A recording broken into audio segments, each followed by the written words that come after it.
오늘도 주님이 주시는 은혜와 평강이 우리 성도님들 심령마다 넘쳐나기를 간절히 축복합니다. 좌우 옆 사람과 잠깐 인사 나누도록 하겠습니다. 이렇게 인사하겠습니다. 웃는 얼굴로 함께 바라보면서, 저를 보시지 마시고 좌우를 바라보시면서, 제가 다 체크하고 있습니다. 좌우를 바라보시면서 인사하겠습니다. 하나님께서 당신을 사랑하십니다. 네, 한 번 더 멀리 계신 분을 향하여서 인사하겠습니다. 하나님께서 당신을 기뻐하십니다. 네, 우리를 사랑하시는 하나님께서 우리의 예배를 기뻐 받아주실 줄 믿습니다. 네, 오늘 말씀을 함께 나누겠습니다. 오늘 본문은 솔로몬이 등장하고 있죠. 솔로몬은 그의 왕정 초기에 자신의 왕권을 굳건히 해야 될 필요성이 있었습니다. 왜냐하면 오늘날 우리의 생각과는 달리 솔로몬의 아버지 다윗의 왕권은 약했기 때문입니다. 왜냐하면 다윗은 먼저 이스라엘의 몇 번째 왕이었습니까? 두 번째 왕이었습니다. 이스라엘의 첫째 왕은 사울이었고 두 번째 왕이 다윗 왕이었습니다. 그래서 이것을 정치적으로만 봤을 때에는 다윗은 사울을 밀어내고 왕이 된 자였습니다.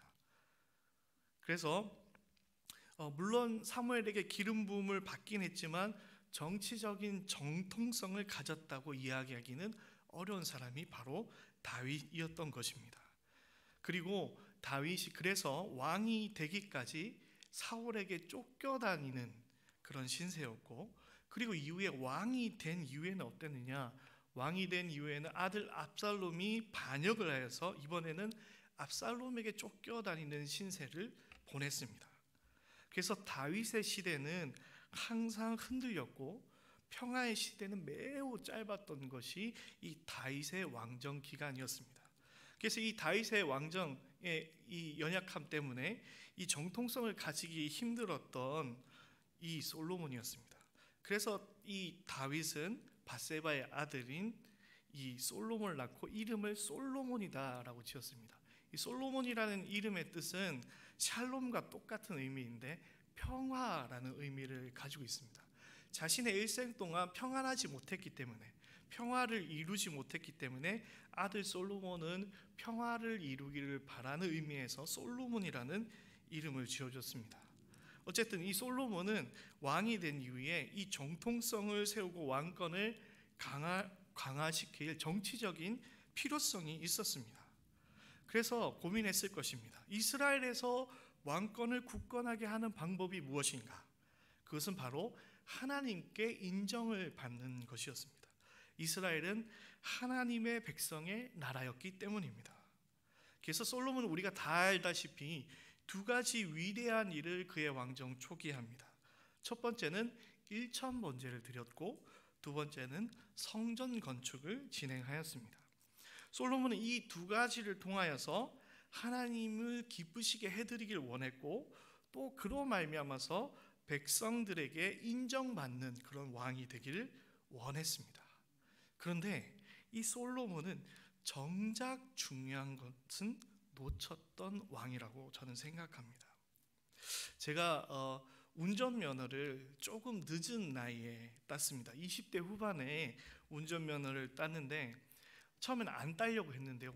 운전하는 게 무서워가지고 안 따려고 했는데 사역을 하면서 부임을 했는데 수련회를 가야 되는데 운전할 사람이 없는 거예요. 그래서 할 수 없이 한 달 남은 그 상황에서 제가 부랴부랴 운전면허를 따기 위해서 학원에 등록을 했습니다. 그런데 제 생각에 저는 개인적으로 운동을 잘한다고 20대 때는 생각했거든요.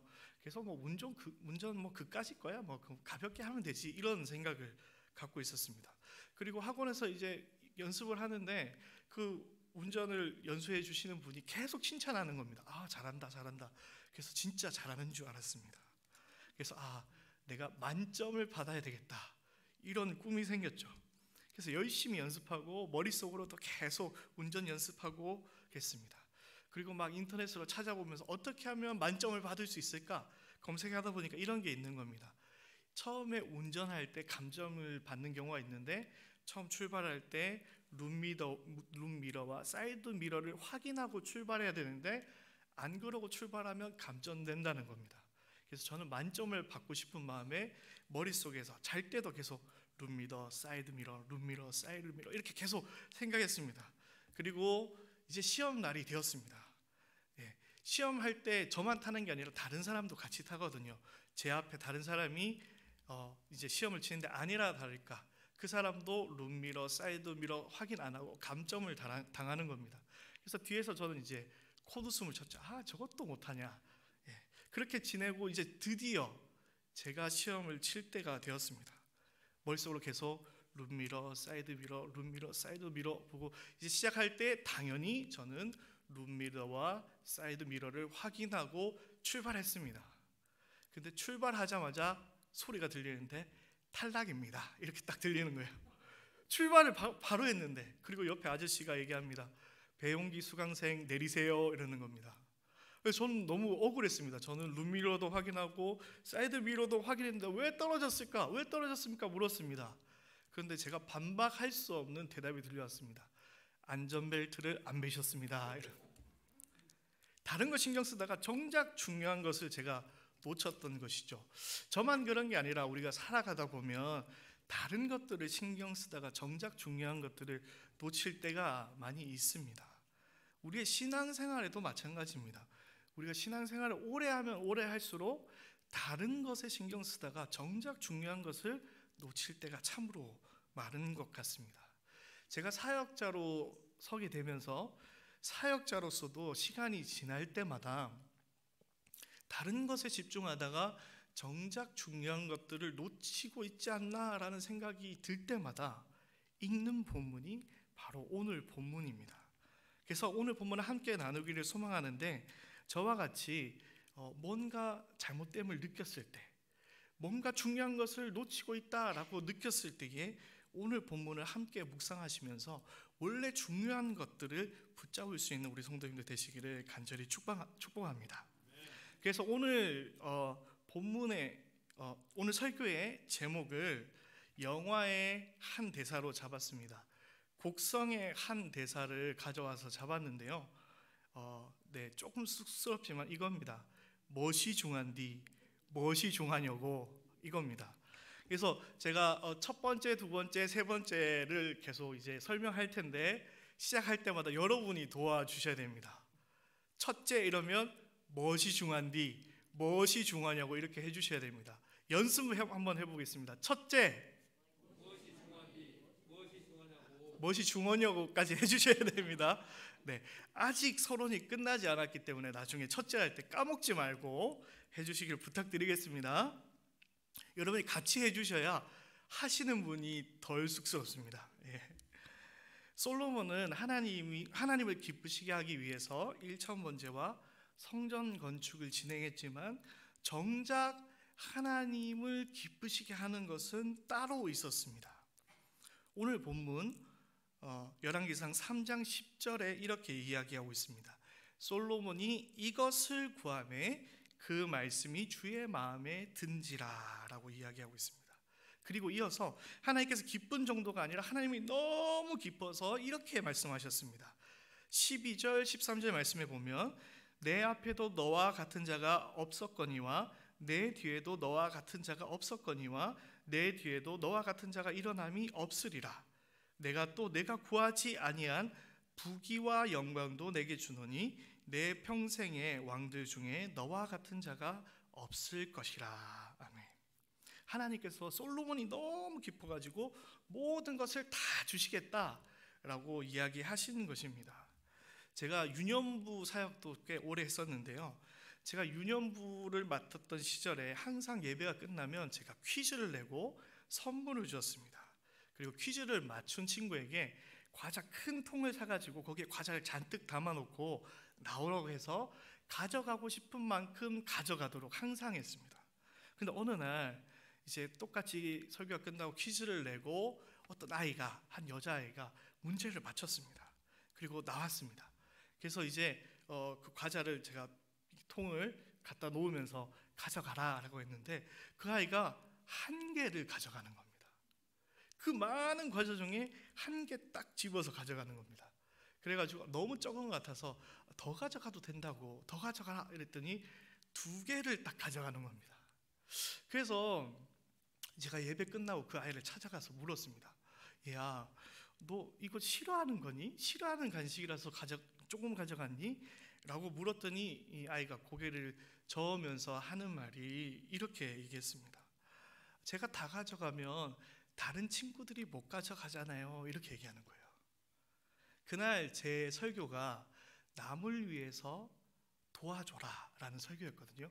그러니까 이 아이가 그 말씀을 듣고 다른 친구들을 배려해서 초등학교 1학년짜리 아이인데 1개를 가져간 거죠.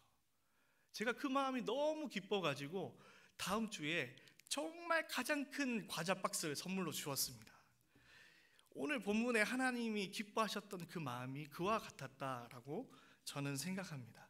여러분도 하나님을 기쁘시게 해드리고 하나님이 주시는 상을 풍성히 받으시기를 간절히 축복합니다.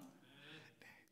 사실 이 오늘 본문은요, 사람들이 하나님께서 솔로몬에게 내게 무엇을 줄 거라고 물으실 때에 잘 대답한 솔로몬의 고백이라고 생각하고 넘어갈 때가 많은데, 사실 상세하게 읽어보면 꼭 그렇지는 않는 것 같습니다.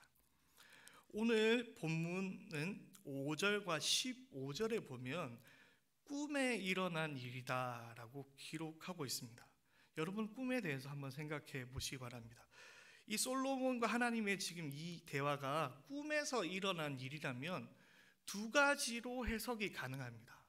진짜 솔로몬의 마음이 그래서 솔로몬이 하나님께 대답했을 수도 있습니다. 근데 또 하나의 해석이 있는데, 꿈에 솔로몬이 아닌 다른 솔로몬이 나와서 하나님과 대화할 수도 있는 것이죠. 저는 어느 쪽을 해석해도 성경적이지 않은 것은 아니지만 저는 오히려 2번째 해석이 적당하다고 저는 생각합니다. 꿈속에 솔로몬의 꿈에 솔로몬이 아닌 다른 솔로몬이 나타나서 이 솔로몬의 이야기를 통하여서 진짜 솔로몬에게 하나님께서 하시고자 하는 이야기를 하고 계신다라고 저는 해석하고 싶습니다. 어느 쪽의 해석이든 오늘 본문에 나오는 이 솔로몬의 이야기는 하나님께서 무엇을 기뻐하시는가에 대해서는 이견 없이 우리 가운데 보여주고 있습니다. 그러면 하나님이 기뻐하시는 가장 중요한 포인트가 무엇일까요? 자, 이제 연습한 거를 해보도록 하겠습니다. 무엇이 중요한데 무엇이 중요하냐고 준비하시고, 그러면 무엇이 중요합니까? 첫째, 네, 첫 번째로는 듣는 것이 중요합니다. 9절 말씀을 함께 읽도록 하겠습니다. 시작. 누가 주의 이 많은 백성을 재판할 수 있사오리이까? 듣는 마음을 종에게 주사 주의 백성을 재판하여 선악을 분별하게 하옵소서. 첫 번째로 하나님을 기쁘시게 하는 것은 바로 듣는 것입니다. 앞서 실패한 이스라엘의 첫 번째 왕 사울에게 하나님은 사무엘을 통해서 이런 말씀을 하셨습니다. 사무엘이 가로되 여호와께서 번제와 다른 제사를 그 목소리를 청종하는 것 같이 좋아하시겠나이까? 순종이 제사보다 낫고 듣는 것이 수양의 기름보다 나으니 라고 말씀하셨습니다. 솔로몬은 지금 1,000번제를 하나님 앞에 드리고 있습니다. 가격으로 따지면 제가 저번에 잠깐 언급했는데, 소 가격을 한 마리에 1,000만 원이라고 잡으면 100억이 넘는 금액에 1,000번제를 드렸습니다. 그리고 그 1,000번제를 드리는 작업 또한 결코 수월한 것이 아닙니다. 많은 인력이 동원되고 많은 시간이 동원된 아주 위대한 제사가 1,000번제입니다. 그리고 오늘 읽지 않았지만 1절에 보면 이 솔로몬은 지금 위대한 성전 공사도 같이 진행하고 있는 중입니다. 그런 솔로몬에게 하나님께서는 듣는 것이 더 중요하다라고 꿈에 말씀하고 계시는 것입니다. 솔로몬이 하나님을 기쁘시게 하려면 듣는 자가 되어야 했습니다. 하나님이 기뻐하시는 것은 하나님의 말씀을 잘 듣는 것입니다. 날마다 하나님의 음성에 귀 기울이시는 우리 성도님 되시기를 간절히 축복합니다. 그리고 듣는 것에서 그치는 것이 아니라 이 듣는 것은 순종의 개념도 포함하고 있는 것입니다. 하나님의 말씀을 잘 듣고 하나님의 말씀에 순종하는 것을 하나님께서 기뻐하십니다. 날마다 하나님의 말씀에 아멘 하실 수 있는 우리 성도님들 되시기를 축복합니다. 이걸 14절 말씀에 이렇게 표현하고 있습니다.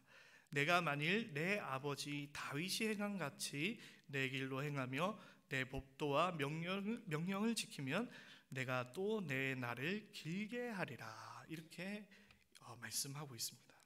그리고 또 한 가지 우리가 생각해 봐야 되는 것은 이 듣는 것은 단순히 그 대상이 하나님께만 있는 것은 아니다라는 것도 우리는 생각해 보아야 합니다.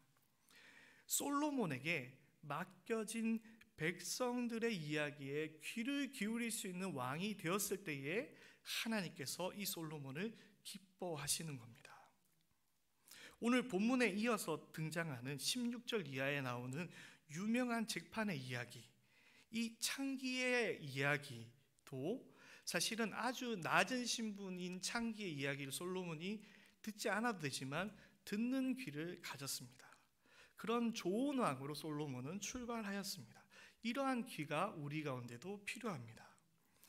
여러분은 하나님께서 여러분에게 맡겨진 사람들의 이야기를 들어줄 수 있는 그런 사람이 되어야 하나님께서 기뻐하신다라는 것입니다. 제 친구가 이렇게 얘기했습니다. 제 친구가 가정이 평안하려면 항상 귀를 열어놓아야 된다라고 말했습니다.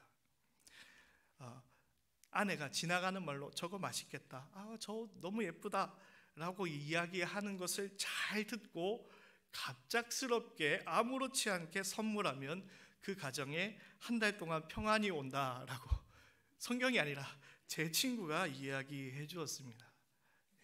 이건 진리는 아니지만 오늘 성경에서 듣는 귀에 대해서 증거하고 있습니다. 남편들은 누구의 말을 잘 들어줘야 됩니까? 아내의 말을 잘 들어줘야 됩니다. 물론 아내의 말은 길지만 끊어지지 않지만 인내함으로 잘 들어줘야 됩니다. 아내들도 남편의 이야기를 잘 들어줘야 됩니다. 부모님은 자녀의 말에 귀를 기울여야 되고 자녀들은 부모의 말에 귀를 기울일 수 있어야 됩니다. 교육자는 성도의 삶에 귀를 기울여 주는 것이 중요합니다. 그리고 우리 모두는 여러분에게 맡겨진 사람들을 향하여서 귀를 열고 그들의 이야기를 들어줄 수 있어야 합니다. 이것이 하나님께서 기뻐하시는 것입니다. 이것을 기억하시기 바랍니다. 둘째로, 아직 연습이 안 됐군요. 무엇이 중한디 무엇이 중하냐고. 다시. 둘째로, 네, 감사합니다. 두 번째로 하나님께서 기뻐하시는 것, 중요한 것은 바로 마음입니다. 마음. 9절 말씀 아까 읽었지만 한 번 더 읽겠습니다. 9절 말씀 시작. 누가 주의 이 많은 백성을 재판할 수 있사오리까? 듣는 마음을 종에게 주사 주의 백성을 재판하여 선악을 분별하게 하옵소서. 아멘. 하나님을 기쁘시게 하는 것 중에 중요한 것은 바로 마음인 것입니다. 하나님께서는 사람의 마음을 보시기 때문입니다.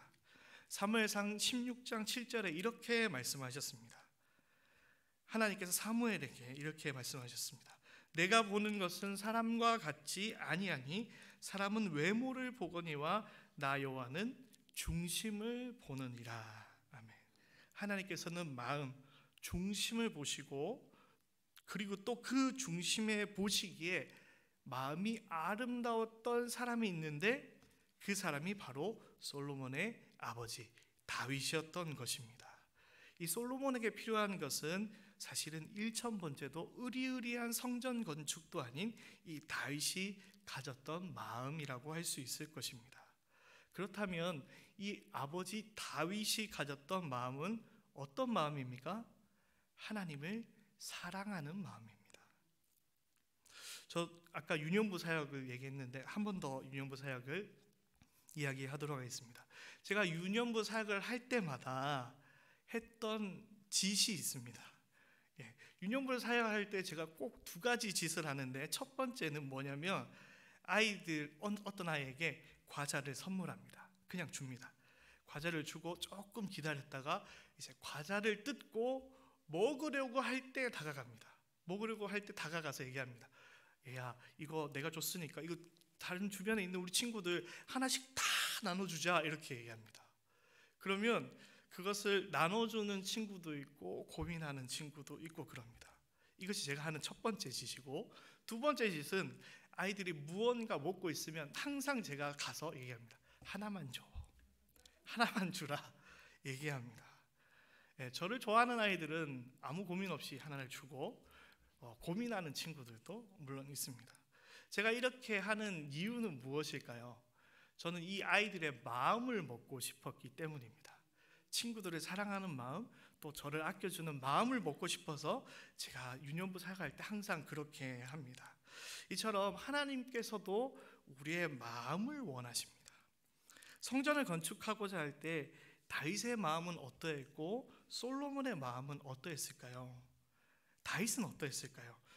사무엘하 7장 2절에 이렇게 다윗이 이야기했습니다. 나는 백향목 궁에 살거든 하나님의 궤는 휘장 가운데 있도다 라고 이야기했습니다. 하나님의 성막과 달리 으리으리한 궁에, 좋은 궁에 사는 것이 너무 죄송했던 마음, 그 불편했던 마음이 다윗의 마음이었고, 그래서 그의 소원은 하나님이 기뻐하시는 성전을 짓는 것이었습니다. 하나님을 아끼고 하나님을 사랑하는 마음에서 성전을 짓고자 했던 것입니다. 그래서 하나님께서는 이 마음을 기뻐 받으시고 이렇게 얘기하셨습니다. 여호와가 또 내게 이르노니 여호와가 너를 위하여 집을 짓고 라고 말씀하셨습니다. 네 마음을 내가 받았다. 하지만 내가 너를 위해서 집을 지어줄게 라는 것이 하나님의 답변이었습니다. 그런데 오늘 본문에 나오는 솔로몬의 마음은 이 다윗의 마음과는 조금 달랐습니다. 솔로몬은 1절 말씀에 이렇게 이야기하고 있습니다. 애굽의 왕 바로와 더불어 혼인 관계를 맺어 그의 딸을 맞이하고 다윗성에 데려다가 놓고 자기 왕궁과 여호와의 성전을 공사했습니다. 그리고 열왕기상 6장 38절과 7장 1절에는 이렇게 기록합니다. 성전 건축이 다 끝났으니 솔로몬이 7년 동안 성전을 건축하였더라.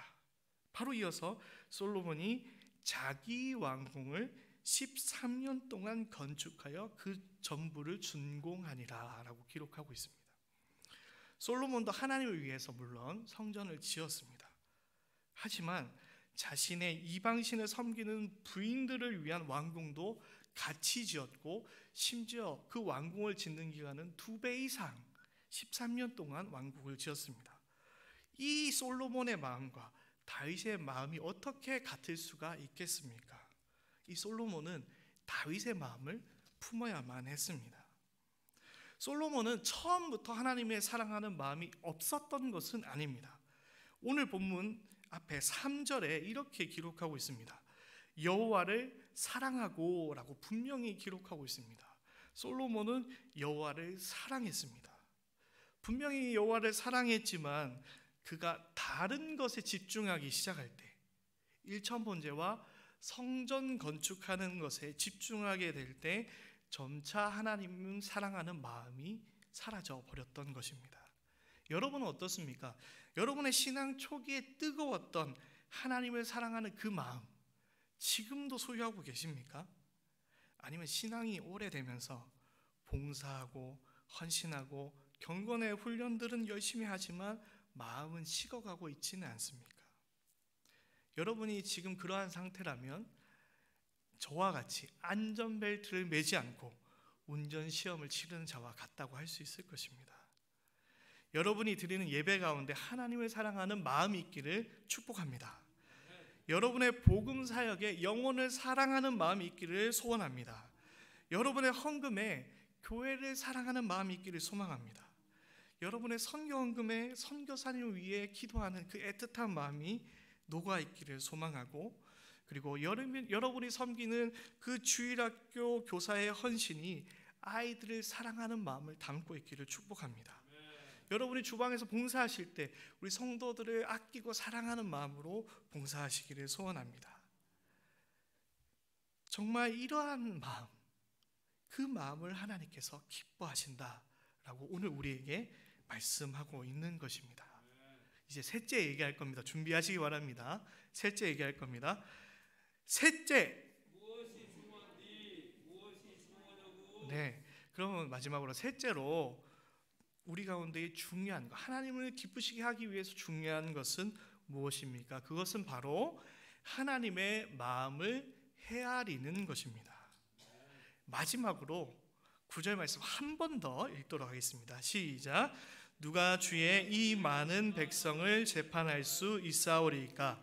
듣는 마음을 주사 주의 백성을 재판하여 선악을 분별하게 하옵소서.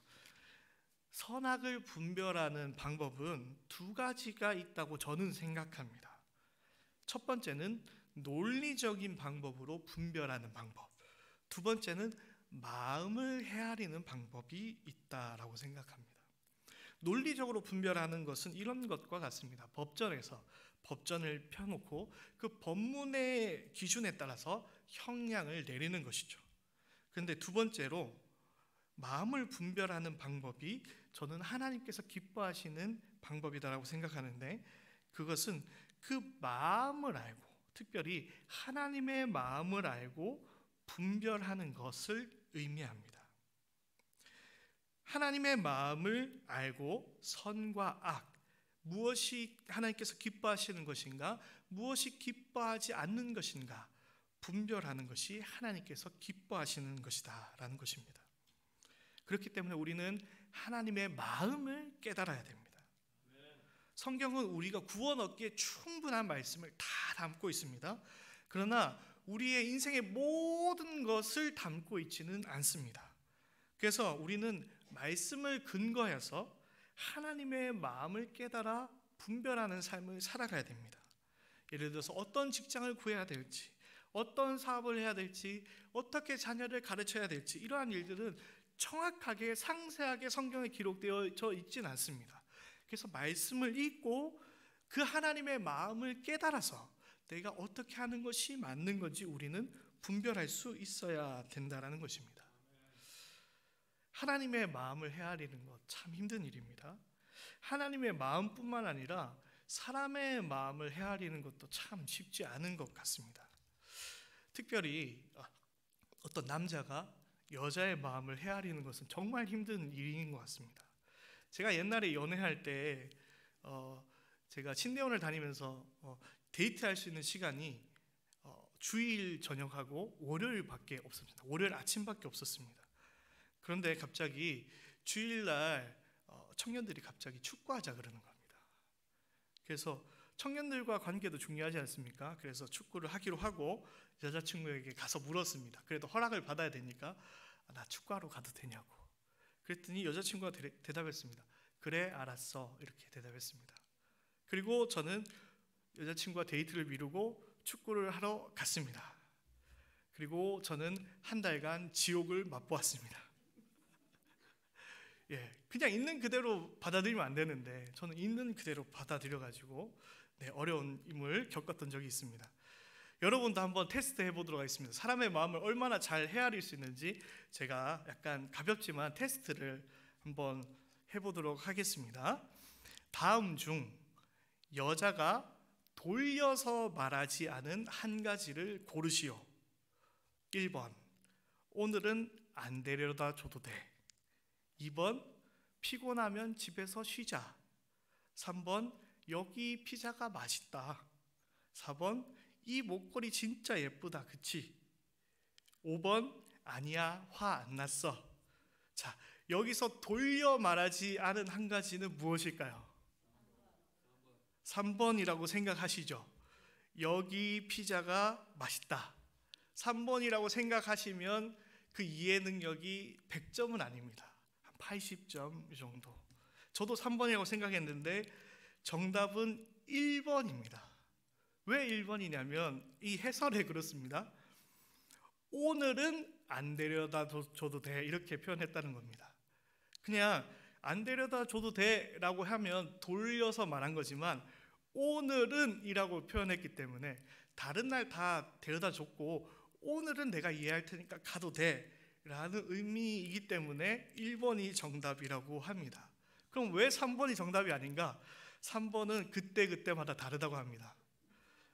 피자를 먹고 있으면서 이 피자 맛있다, 여기 피자 맛있다 그러면 진짜 맛있는 거고, 길을 지나가면서 여기 피자 맛있다 이 얘기는 여기 사달라는 거죠. 네, 이 참 여자의 마음도 참 이해하기 어렵습니다. 하나만 더 해볼까요? 누가 이렇게 얘기합니다. 오빠가 먹고 싶은 거 먹자 라고 말하는 여자의 말의 속뜻은 무엇일까요? 1번, 이번에는 맛있는 거 먹자. 2번, 나 살찌면 안 돼. 3번, 센스 있게 내가 먹고 싶어 하는 걸로 골라봐. 4번, 오빠가 골라. 5번, 먹지 말자. 정답은 무엇일까요? 정답은 3번이라고 생각하지만 이건 되게 복잡하더라고요. 3번에 가깝습니다. 3번이 아니라 3번에 가깝다고 표현하더라고요. 왜냐하면 여자의 마음은 유동적으로 변하기 때문에 그렇습니다. 전반적으로 3번이 맞습니다. 센스 있게 골라봐 이게 맞는데 그때마다 여자의 마음은 바뀐다고 합니다. 만약에 1번 같으면 정말로 이번에 맛있는 거 먹자라는 의미라면 평소에 맛집을 잘 못 고르는 남자에게 애둘러서 이야기하는 것이고, 그리고 또 나 살찌면 안 돼 라는 의미로 하는 것이면 우리가 방심하지 말아야 될 것은 여자는 1년 365일 다이어트를 생각한다는 겁니다. 그리고 오빠가 골라 이건 참 좋은데요. 이거는 이제 여자가 그 남자를 믿는 것이죠. 그리고 5번 먹지 말자라는 의미는 내가 지금 단단히 화가 났다라는 것을 의미한다고 합니다. 그러니까 제가 이 이야기를 하는 이유는 어떠한 말을 해석하고 판단할 때는 상세하게 그의 곁에서 살피지 않으면 아무도 이해할 수 없다라는 겁니다.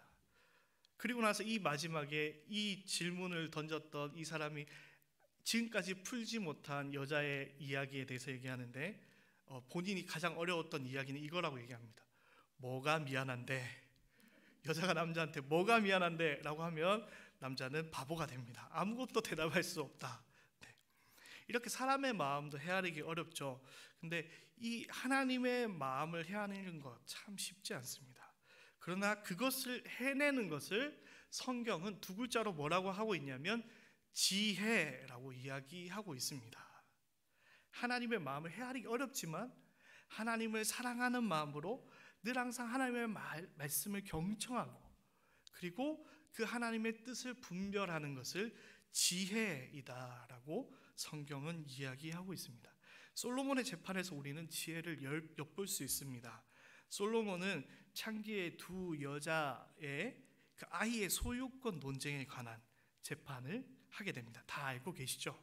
근데 어떻게 했습니까? 그 아이를 갈라서 나눠줘라 라고 하면서 그 판결을 해결하는데, 이것을 판결할 수 있었던 이유는 솔로몬에게 지혜가 있었기 때문입니다.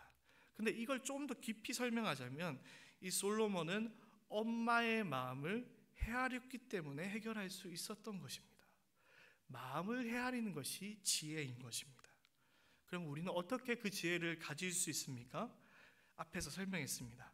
사랑하는 마음을 가지고 듣는 마음을 가진 자가 지혜를 소유할 수 있는 것입니다. 사랑하는 마음을 가지고 항상 하나님의 말씀을 귀 기울이는 여러분 되시기를 축복합니다. 그리고 하나님을 사랑하는 마음으로 하나님의 마음을 깨달아서 하나님의 기뻐하신 일을 분별할 수 있는 지혜를 소유한 우리 성도님들 되시기를 간절히 축복합니다. 오늘 본문의 솔로몬은 지혜를 가졌지만 그 지혜를 안타깝게도 하나님의 뜻을 헤아리는 데 쓰지는 못했습니다. 정작 다른 것에 집중하느라 정말 잡아야 될 것을 놓쳤던 사람이 솔로몬이었습니다. 하나님께서는 솔로몬에게 어떤 마음을 갖고 계셨을까요? 하나님께서는 이 솔로몬에게 이 마음을 알기를 원하셨던 것 같아요. 하나님께서 솔로몬에게 지어주신 이름이 있습니다.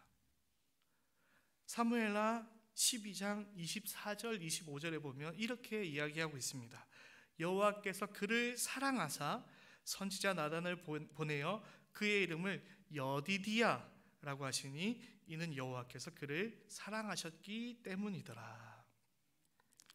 여디디야는 하나님께서 사랑하시는 자라는 이름입니다.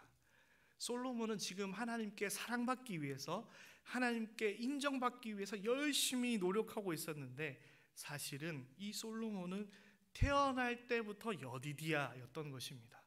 태어날 때부터 하나님이 사랑하시는 자였다라는 것입니다. 우리도 마찬가지입니다. 우리는 태초부터 여디디야입니다.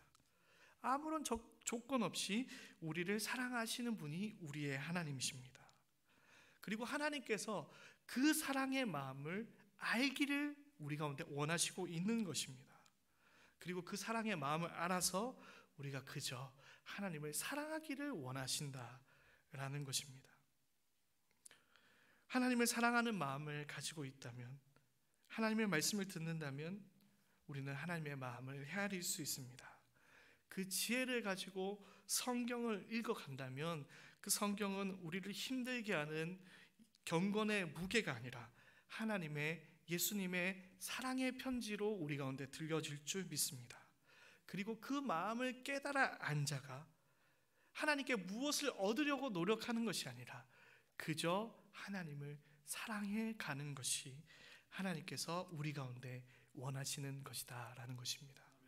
우리의 신앙의 경주 속에서 우리가 정말 붙잡아야 될 것은 무엇입니까? 하나님의 그 사랑의 마음을 깨달아 알아서 정말로 하나님을 사랑할 수 있는 우리 모든 성도님들 되시기를 간절히 축복합니다.